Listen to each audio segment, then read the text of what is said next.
ശിവാലയോട്ടത്തിലെ ക്ഷേത്രങ്ങളും അവിടേക്ക് പോകേണ്ട വഴികളുമാണ് ഇന്ന് ഞാൻ നിങ്ങളെ പരിചയപ്പെടുത്തുന്നത്. ഇപ്പോൾ ഞാൻ നിൽക്കുന്നത് ശിവാലയോട്ടത്തിലെ ആദ്യത്തെ ക്ഷേത്രമായ തിരുമല ശിവക്ഷേത്രത്തിന് മുമ്പിലാണ്. അപ്പോൾ ഇവിടെ നിന്നുമാണ് നമ്മുടെ ശിവാലയോട്ടം തുടങ്ങുന്നത്. തമിഴ്നാട്ടിലെ 12 ശിവക്ഷേത്രങ്ങളെ ബന്ധിപ്പിച്ചാണ് ഈ ഒരു ശിവാലയോട്ടം നടക്കുന്നത്.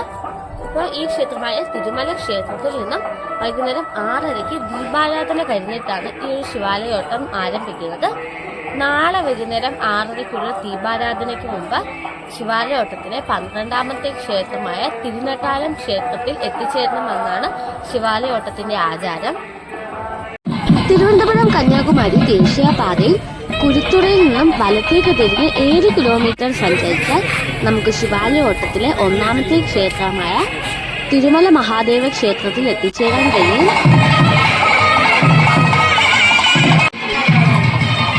അങ്ങനെ നമ്മളിതാ ക്ഷേത്രത്തിൽ എത്തിച്ചേർന്നിരിക്കുകയാണ്. ഇത് കണ്ടില്ലേ, ധാരാളം പടികൾ കയറി വേണം നമുക്ക് ക്ഷേത്രത്തിലെത്താൻ.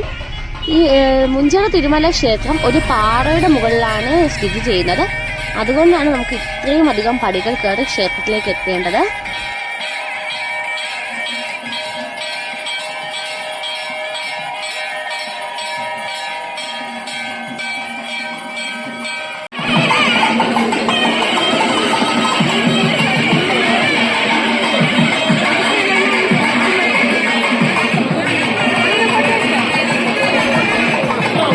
ഞങ്ങളിവിടെ വന്നപ്പോൾ ശീവേലി എഴുന്നള്ളത്ത് നടക്കുകയായിരുന്നു.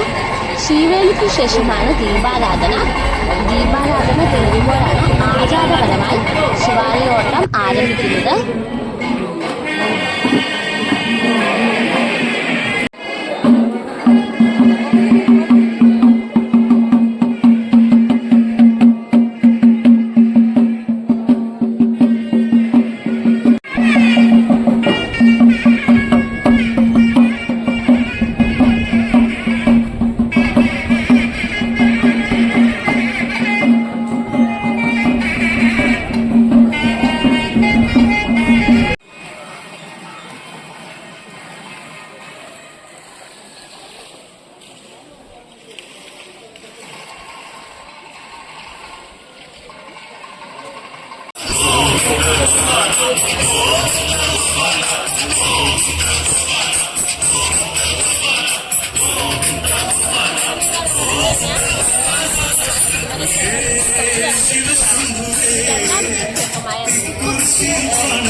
ക്ഷേത്രത്തിൽ പായസ വിതരണം നടക്കുകയായിരുന്നു.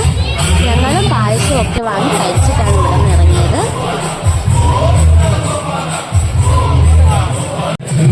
ശിവാലയോട്ടത്തിലെ 12 ശിവക്ഷേത്രങ്ങളും ഭക്തർ നടന്നാണ് ദർശിക്കുന്നത്. അതുകൊണ്ട് തന്നെ കാൽനടയായി പോകുന്നവരുടെ ബാഗിലൊക്കെ ഇവിടെ തമിഴ്നാട് പോലീസ് റിഫ്ലക്റ്റർ സ്റ്റിക്കേഴ്സ് ഒട്ടിച്ചു കൊടുക്കുന്നുണ്ടായിരുന്നു.